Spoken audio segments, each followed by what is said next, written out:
Вы любите кошек? Если да, то это очень хорошо, так как милые и пушистые зверьки могут стать спасением в борьбе против рака. И это не миф. Ни для кого не является секретом тот факт, что в кишечнике кошек может быть много паразитов.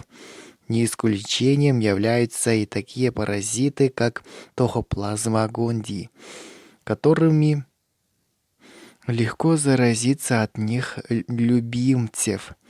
Еще совсем недавно этот факт вызывал только отрицательные эмоции, ведь все знают о негативном воздействии паразитов на организм человека. У здорового человека заражение токсоплазмой проходит практически бессимптомно.